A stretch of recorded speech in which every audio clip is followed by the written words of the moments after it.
Ryan Frischio, week 5, the artist meeting. First thing I'm talking about is the reading. It was about the Nike ground, commissioned by the public in Vienna in 2003. It ended up being a prank, but even Franco said it was one of their most influential works that they've done. Um, Interesting read. Not sure how much most of it connected with what we were supposed to do in class, but it was interesting. Uh, the questions for meeting of the artist. I'm not sure if we were supposed to post the questions on a in the blog, but I'm gonna talk about what the questions I asked and the answers and everything. Um, I ended up asking way more than 6 questions, but these were the main 6 that we started with. Um, I asked her where her inspiration came from, and she said when she was getting her master's, her professor encouraged her to, develop her Second Life stuff because she had started coming out with that and was enjoying it, and showed her professor some of the stuff she was doing, and they said, try to take off with it, which ended up working out really well for her.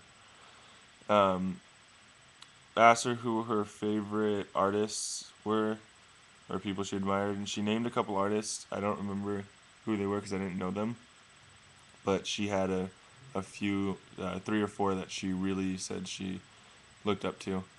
Um, Most of her work, especially in Second Life, is about society's view of beauty and how the people need to be comfortable in their own skin. And so I asked her what her agreements or disagreements with society's view of beauty are, and she said it's less of society and more about the media's view.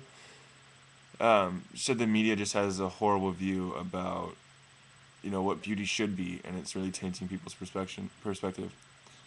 Um, I asked her because most of her paintings are in the research I did. Most of her paintings are.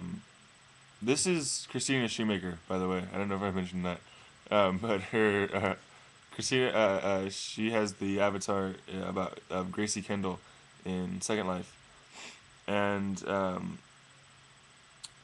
I asked about her real life paintings because she does a lot of pretty much everything I saw was abstracts, and I asked her if every dot was placed exactly where it was on purpose, and everything, the colors were exactly what she wanted.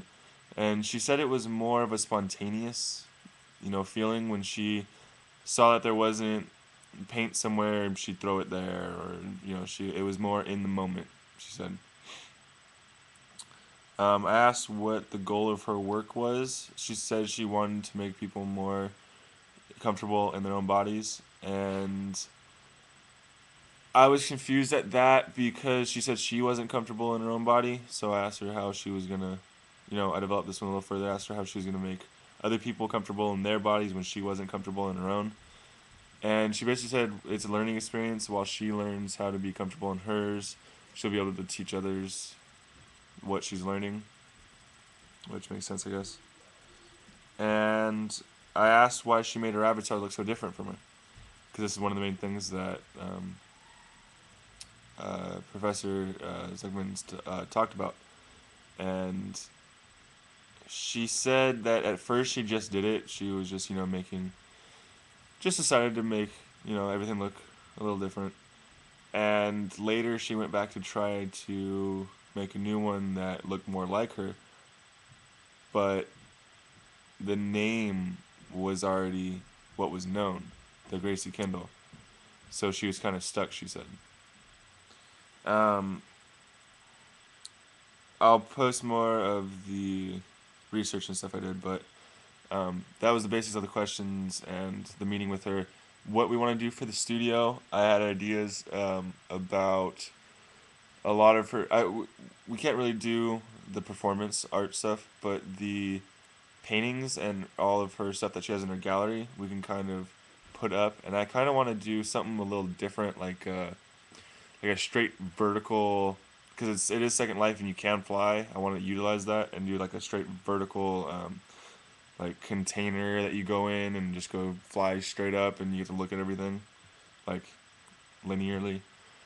I think would be cool. Other than that, some other ideas of her what paintings she wants up and everything we'll talk to her about. Last week's riddle. It basically it describes the line before it, and it starts with a one. So the next if it starts with a one, the next row said that there's one one. Then the next row says that there's two ones. Then the next row says that there's one two and one one.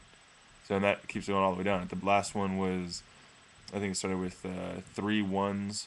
So the next row after that would be one three and one one, and then keep going.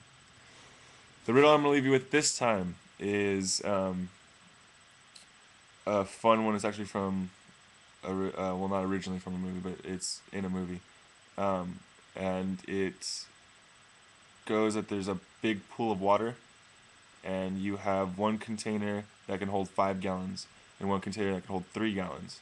And you have to figure out a way of pouring the water in and out of these to get exactly 4 gallons. Not an approximation, but exactly 4. Thank you for watching.